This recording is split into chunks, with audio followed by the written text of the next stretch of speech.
Uniform civil code বিল আনতে চলেছি, যেখানে এই রাজ্যে একটা আইন চলবে।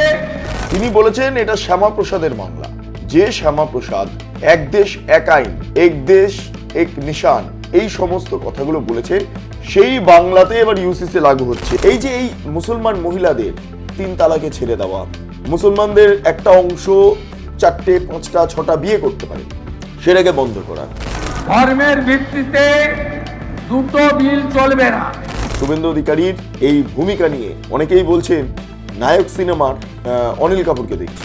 পশ্চিমবঙ্গে রয়েছে ইউসিসি প্রয়োজনীয়তা, জনবিন্যাসের যে পরিবর্তন সেটা রুখতে হবে, জনসংখ্যা নিয়ন্ত্রণ করতে হবে, জন্ম নিয়ন্ত্রণ করতে হবে, বহু বিবাহ বন্ধ করতে হবে।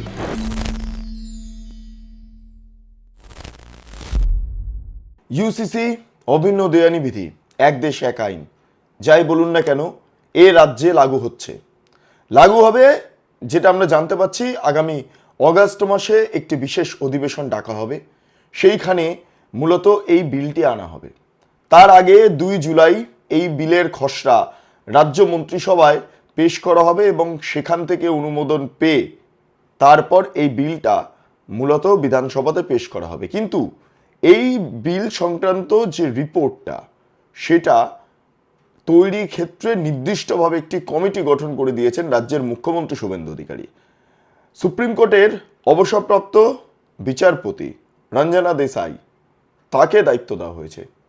তার নেতৃত্বে একটা টিম কাজ করবেন এবং সেখানে কিভাবে এই রাজ্যে ইউসিসি লাগু হবে, জনসংখ্যা কত, মুসলমান জনসংখ্যা কত, মুসলমানদের জন্য নির্দিষ্ট কোনো আইন রয়েছে কিনা, হিন্দুদের জন্য নির্দিষ্ট কোনো আইন রয়েছে কিনা, এবং আদিবাসীদের জন্য কি কি আইন রয়েছে, সেই সমস্তগুলো খতিয়ে দেখার পর তারপরেই সিদ্ধান্তটা গৃহীত হবে, অর্থাৎ রিপোর্ট দেবে। এবং এই রিপোর্ট 4 সপ্তাহের মধ্যে নবান্নে পেশ করবেন। কে রঞ্জনা দেসাই? এই রঞ্জনা দেসাই গুজরাটে ইউসিসি লাগুর ক্ষেত্রে বড় ভূমিকা পালন করেছিলেন, অসমে পালন করেছিলেন, উত্তরাখণ্ডেও পালন করেছিলেন। এই মুহূর্তে প্রায় 4টি রাজ্যে ইউসিসি লাগু আছে, অসম, গুজরাট, উত্তরাখণ্ড এবং গোয়াতে অনেক আগে থেকেই ছিল। এবার পশ্চিমবঙ্গে লাগু হতে চলেছে, অর্থাৎ 5 নম্বর রাজ্যে ইউসিসি লাগু হতে চলেছে। এবং এই ইউসিসি লাগুর ক্ষেত্রে রাজ্যের মুখ্যমন্ত্রী শুভেন্দু অধিকারী তিনি বিধানসভাতে বেশ কিছু মন্তব্য করেছেন। তিনি বলেছেন এটা শ্যামাপ্রসাদের বাংলা, যে শ্যামাপ্রসাদ এক দেশ এক আইন, এক দেশ এক নিশান, এই সমস্ত কথাগুলো বলেছেন, সেই বাংলাতে এবার ইউসিসি লাগু হচ্ছে। এবং এক্ষেত্রে কিছু মডেল কপি করা হবে, কিছু মডেল অনুসরণ করা হবে, এমনটাও শুভেন্দু অধিকারী জানাচ্ছেন। আচ্ছা, মডেলগুলো কি কি?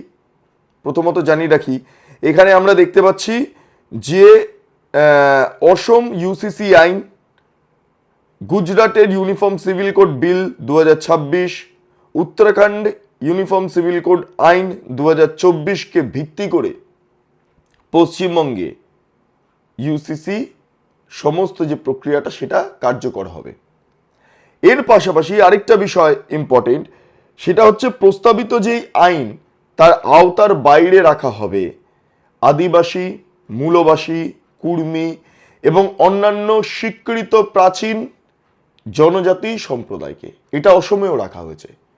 এটা কেবলমাত্র পশ্চিমবঙ্গে করা হচ্ছে না, অসমে করা হচ্ছে। অর্থাৎ আদিবাসীদের নির্দিষ্ট একটা আইন রয়েছে, তাদের একটা সংরক্ষণ রয়েছে, কুর্মীদের একটা সংরক্ষণ রয়েছে, শিডিউল ট্রাইবদের একটা সংরক্ষণ রয়েছে।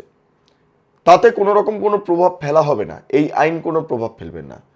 তাদের যে নির্দিষ্ট কালচার, সেই কালচার বজায় থাকবে। কেবলমাত্র যারা হিন্দু, মুসলমান, খ্রিস্টান, বৌদ্ধিস্ট বা বিভিন্ন সম্প্রদায়ের মানুষ রয়েছেন, তাদের ক্ষেত্রে একটা আইনই প্রযোজ্য হবে। কোনো বিভিন্ন ধর্মের জন্য বিভিন্ন রকম আইন, কারোর হিন্দু ম্যারেজ অ্যাক্ট, কারণ মুসলিম ম্যারেজ অ্যাক্ট, কারণ বুদ্ধিস্ট ম্যারেজ অ্যাক্ট, এমনভাবে হবে না। এক দেশ এক আইন। এটা করলে কি কি সুবিধা হবে সেই মর্মে আসবো, সেই বিষয়টা নিয়ে আলোচনা করব। তবে আপাতত শুভেন্দু অধিকারী রাজ্যের মুখ্যমন্ত্রী তিনি কি বলেছিলেন, তিনি কি বলেছেন, ঠিক আছে, বিধানসভার ভেতরে এটা একবার সরাসরি শুনে নিন। আগামী 2 তারিখে ক্যাবিনেটে এই বিলের খসড়া অনুমোদনের জন্য আনতে চলেছি। আমরা এই বিলে source base and reading approach, Gujarat Uniform Civil Code Bill 2026, the Uniform Civil Code Assam 2026, the Uniform Civil Code of Uttarakhand 2024, একে বেস করে আমরা ইউনিফর্ম সিভিল কোড বিল আনতে চলেছি, যেখানে এই রাজ্যে একটা আইন চলবে, ধর্মের ভিত্তিতে দুটো বিল চলবে না। শুধু এক্ষেত্রে মূলবাসী, আদিবাসী এবং কুর্মী সহ যারা আছেন, যারা আমাদের প্রাচীন জনজাতি মূলবাসী, তারা এই প্রস্তাবিত বিলের আওতার বাইরে থাকবে। আপনারা শুনলেন শুভেন্দু অধিকারীর বক্তব্য। এবার কেন ইউসিসি এ রাজ্যে? প্রথমত হচ্ছে, এখানে মমতা বন্দ্যোপাধ্যায় সরকারের আমলে এই রাজ্যে একটা জনবিন্যাসের পরিবর্তন ঘটে গিয়েছে। বাংলাদেশ থেকে প্রচুর মানুষ তারা এসে সীমান্তবর্তী এলাকার ডেমোগ্রাফির পরিবর্তন ঘটিয়েছে। এবার তারা বহু বিবাহ করছে, জনসংখ্যা আরও বাড়ছে। এইটা মাথায় রাখুন। জনসংখ্যা নিয়ন্ত্রণের জন্য, জন্ম নিয়ন্ত্রণের জন্য ইউসিসি খুব ইম্পর্টেন্ট। 2 নম্বর, এই যে এই মুসলমান মহিলাদের 3 তালাকে ছেড়ে দেওয়া, মুসলমানদের একটা অংশ 4টে 5টা 6টা বিয়ে করতে পারেন, সেটাকে বন্ধ করা, মহিলাদের সম্পত্তি থেকে বঞ্চিত করে দেওয়া হয়, সেটাকে একদম সম্পূর্ণভাবে নির্মূল করা। লিভ ইন প্রক্রিয়া, আপনারা জানেন সেই লিভ ইন প্রক্রিয়া রেজিস্ট্রেশন করতে হবে। এতদিন ধরে গান্ধর্ম মতে ওটাও লিভ ইনও একটা বিয়ে, এই যে প্রবাদটা প্রচলিত ছিল, সেটাকে এবার স্বীকৃতি পেতে হবে, সরকারি স্বীকৃতি। নর্মাল লিভ ইন করা যাবে না। এইগুলো প্রয়োজনীয়তা রয়েছে, রেকর্ডে রয়েছে, রেকর্ড থাকার প্রয়োজন রয়েছে। এই অভিন্ন দেয়ানি বিধি বা এই যেটা এক দেশ এক আইন বা ইউসিসি আমরা যে নামেই রাখি না কেন, এটা যদি কার্যকর হয় পশ্চিমবঙ্গের অনেক ক্ষেত্রে অনেক রকম সুবিধা হবে। সবচেয়ে বড় বিষয় জন্ম নিয়ন্ত্রণ, সবচেয়ে বড় বিষয়। এই জন্ম নিয়ন্ত্রণের প্রয়োজনীয়তা রয়েছে এই কারণের জন্য, কারণ পশ্চিমবঙ্গে আমরা বলছি 10 কোটি মানুষের বসবাস, ভারতবর্ষে 140 কোটি মানুষের বসবাস, কিন্তু সেন্সাস সেই 2011 সালে ঘটেছিল, তারপরে আর ঘটেনি। এর মধ্যে বিরাট জনসংখ্যা বৃদ্ধি পেয়েছে। এবার এমন যদি চলতে থাকে রোজগার, এমন যদি চলতে থাকে খাদ্য, বাসস্থান, বস্ত্র, এগুলোর অভাব দেখা দেবে। অতিরিক্ত জনসংখ্যা একটা রাজ্যের ক্ষেত্রে অত্যন্ত খারাপ দিকে নিয়ে যেতে পারে। এবং বহু বিবাহ, পলিগামি, এই বিষয়গুলো যদি রোখা যায়, তাহলে মহিলারা তারা হাঁপ ছেড়ে বাঁচবেন, স্বাধীনতা পাবেন। একজন মহিলার স্বামী 4টে বিয়ে করে রয়েছেন, পলিগামি করছেন, এইটা ভাবনার অতীত। ফলে ইউসিসি অনেকেই বিরোধিতা করছেন ঠিকই, কিন্তু এই ইউসিসির প্রয়োজনীয়তা রয়েছে। পশ্চিমবঙ্গে রয়েছে ইউসিসির প্রয়োজনীয়তা। জনবিন্যাসের যে পরিবর্তন সেটা রুখতে হবে, জনসংখ্যা নিয়ন্ত্রণ করতে হবে, জন্ম নিয়ন্ত্রণ করতে হবে, বহু বিবাহ বন্ধ করতে হবে, মহিলাদেরকে স্বীকৃতি দিতে হবে। এইটাই হচ্ছে ইউসিসির মূল কারণ। যে ইউসিসি বিজেপির একটা সময় এজেন্ডা ছিল, এমনকি বিজেপির যে সংকল্পপত্র, সেখানে এই ইউসিসির যে উল্লেখ তা আমরা দেখতে পাই। কেন না, সংকল্পপত্রে অমিত শাহ যখন প্রথম সংকল্পপত্র প্রকাশ করছিলেন, প্রধান এজেন্ডাই ছিল ইউসিসি লাগু করব, এবং সেটাই চলছে। তার জন্য রঞ্জনা দেসাইকে সামনে রেখে এই টিমটা গঠন করা হচ্ছে, যারা 4 সপ্তাহের মধ্যে রিপোর্ট দেবেন এবং সমস্ত ডিটেলস তারা খতিয়ে দেখবেন, সমস্ত ডিটেলস।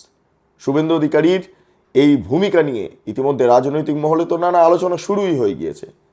অনেকেই বলছেন নায়ক সিনেমার অনিল কাপুরকে দেখছি, সিএম হতো এসা ধনাধন ডিসিশন লেতা হয়, এমন বিভিন্ন শব্দ আশেপাশে ঘোরাফেরা করছে। হ্যাঁ, ইউসিসি নিয়ে বিরোধিতা থাকবে, তৃণমূলের বিরোধিতা থাকবে, নব তৃণমূল, আদি তৃণমূল, আইএসএফ, সিপিআইএম, এদের সবার বিরোধিতা থাকবে। কিন্তু বিজেপির যে সংখ্যাগরিষ্ঠতা রয়েছে তার প্রেক্ষিতে দাঁড়িয়ে সংশ্লিষ্ট বিলটি পাশ হয়ে যাবে, তারপর সেটা রাজভবনে যাবে, তারপরে সেটা আইনে রূপান্তরিত হবে, সেটা ক্রমশ প্রকাশ্য আমরা দেখতে পারবো। এই হলো ইউসিসির বিষয়বস্তু। যাই হোক, আপনাদের যদি কোনো মতামত থাকে নির্দিষ্টভাবে, আপনারা অবশ্যই কমেন্ট সেকশনে জানান। আপনারা এতক্ষণ ধরে দেখছিলেন বেঙ্গল লিবার্টি।